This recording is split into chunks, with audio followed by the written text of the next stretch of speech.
জীবনের সবথেকে বড় আফসোস কি জানো? সময় থাকতে সঠিক সিদ্ধান্ত না নেওয়া।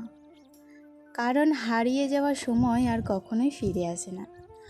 আর এই ভুলের মূল্য অনেকেই সারা জীবন দেয়। জানো তো, আমাদের জীবনে এমন একটা সময় আসে যখন না থাকে সঠিক সিদ্ধান্ত নেওয়ার মতো পরিপক্কতা, না থাকে সেই অভিজ্ঞতা। তাই অনেক সিদ্ধান্তই ভুল হয়ে যায়।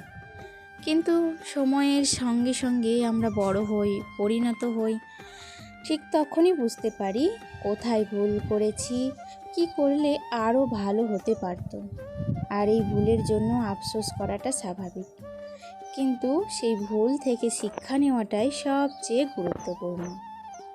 তাই বলি, এখন যে সময়টা তোমাদের হাতে আছে সেটাকে কখনোই নষ্ট না করে, যদি কোনো সিদ্ধান্ত নিতে দ্বিধা হয় তাহলে এমন কারোর পরামর্শ নাও যে সত্যিই তোমার ভালো চায়।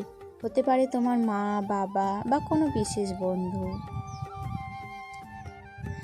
আমি নিজেও মাঝে মাঝে ভাবি, যদি বিয়ের আগে পড়াশোনায় আরও একটু মন দিতাম তাহলে হয়তো আজ নিজের পায়ে আরও শক্তভাবে দাঁড়াতে পারতাম, নিজের সিদ্ধান্ত নিজেই নিতে পারতাম।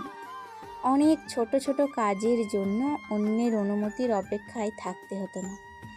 তাই আমার ছোট ভাই বোনেদের বলবো, বা আমার বড় ভাই বোনেদেরও বলবো যে নিজের ভবিষ্যতের জন্য আজ থেকেই পরিশ্রম করো। শিক্ষা আর নিজের যোগ্যতা এমনই একটা সম্পদ যা তোমার আত্মবিশ্বাস, স্বাধীনতা, সম্মান সব কিছু বাড়িয়ে দেবে। মনে রাখবে, হারানো সময় আর ফিরে আসে না, কিন্তু আজকের সঠিক সিদ্ধান্ত তোমার আগামীকালকে বদলে দিতে পারে। নমস্কার, কেমন আছো সবাই? আশা করছি সবাই খুব ভালো আছো। আমরাও বেশ ভালো আছি। আমি সুমি। আজকে আমার আরও একটি নতুন ব্লগে তোমাদের অনেক অনেক স্বাগত জানাই।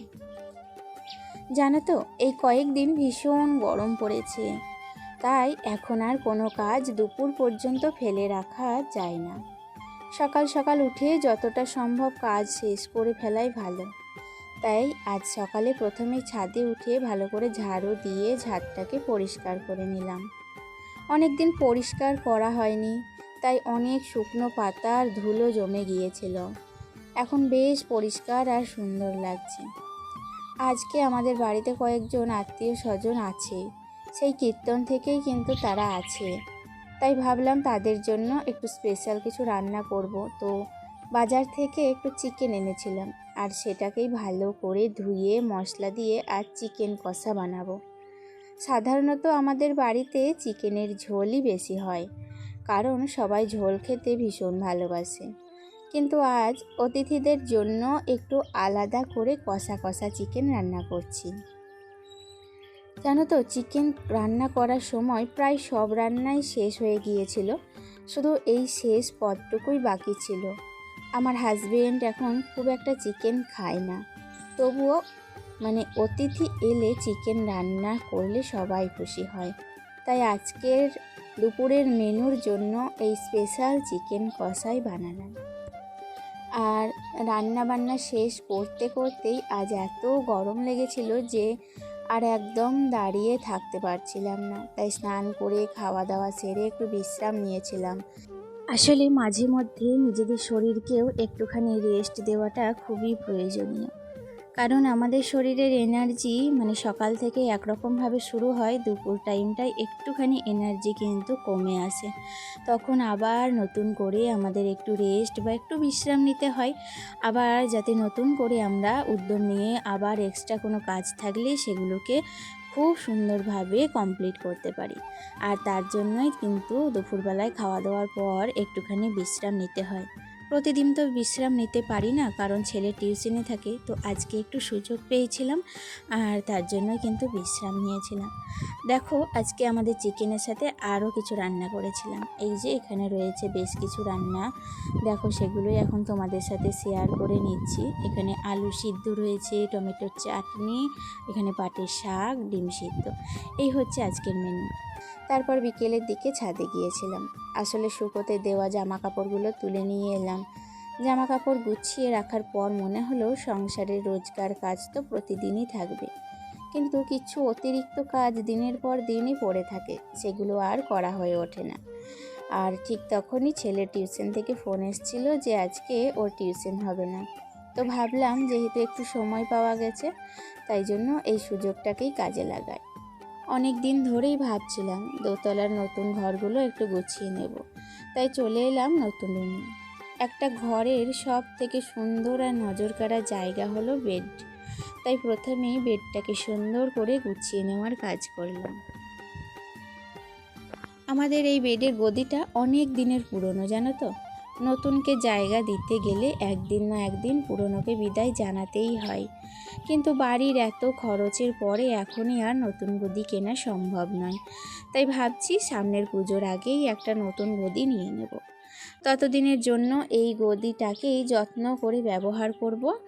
আগে একটা পাতলা কাপড় বিছিয়ে গদিটাকে সমান করে নিলাম, তারপর তার উপর একটা পরিষ্কার চাদর পেতে পুরো বিছানাটা নতুন করে গুছিয়ে ফেললাম।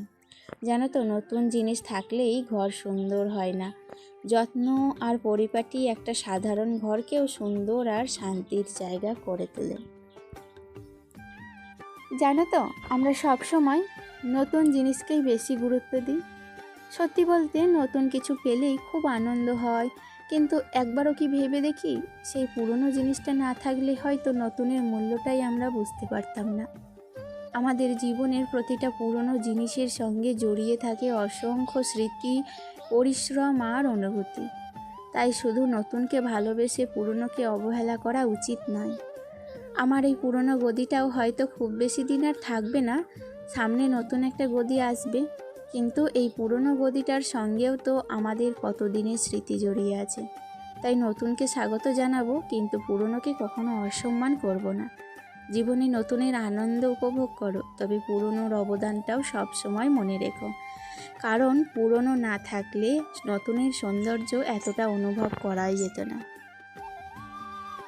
অনেক দিনের একটা ইচ্ছা ছিল আমার, এই ঘরগুলোকে সবার মতো সুন্দর করে রং করব, সাজাবো, গুছিয়ে রাখবো।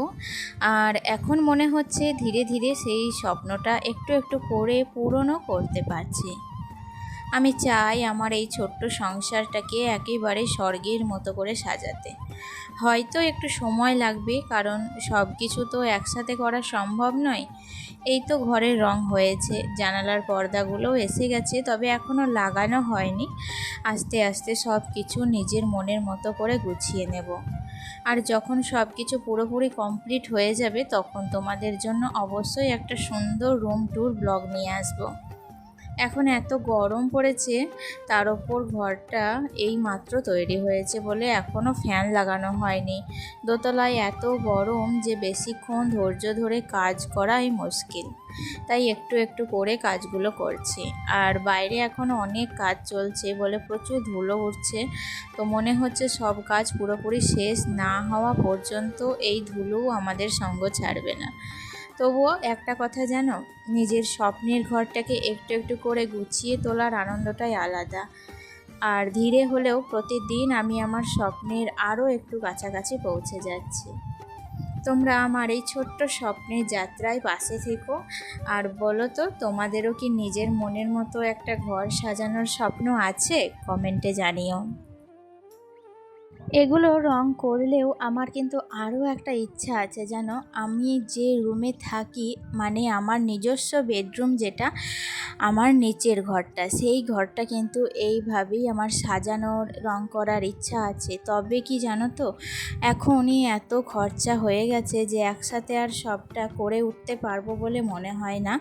তবে আমার মনের ইচ্ছা আছে, যদি ভবিষ্যতে কখনো সম্ভব হয়, আমার নিচের ঘরটা আমি কিন্তু এভাবেই সাজাতে চাই।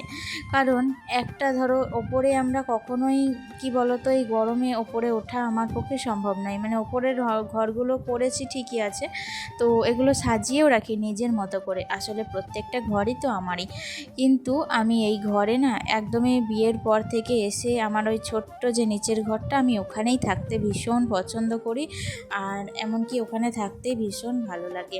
তাই জন্য ওই ঘরটাকেও আমার কিন্তু এভাবে সাজানোর ইচ্ছা, যে ঘরটায় আমি থাকি সব সময়, যে ঘরটা জুড়ে আমার অনেক স্মৃতি জড়িয়ে আছে, তো সেই ঘরটাকে আমার সাজানোর খুব ইচ্ছা। তো দেখো বন্ধুরা, আমার না প্রায় ঘরটাকে কমপ্লিট করা মানে গোছানো মোটামুটি কমপ্লিট হয়ে গেছে। তো দেখো তোমাদের ঘরটাকে এখন একটু ঘুরিয়ে নিলাম। কালারটা কেমন চুজ করেছি কমেন্টে জানাতে কিন্তু ভুলবে না। তো আমারই একটা ফেভারিট কালার, তো ভাবলাম এই রুমে এই কালারটাই দেওয়া যাক, বেশি মানানসই হবে। আর পাশের রুমটা কিন্তু আলাদা কালার করেছি, ওটাও তোমাদের সাথে শেয়ার করব আস্তে আস্তে। যাই হোক, তাহলে বন্ধুরা আজকের মতো ভিডিওটি এতটুকুই থাকছে। দেখা হচ্ছে নেক্সট ব্লগে। ভালো থেকো, সুস্থ থেকো, টাটা।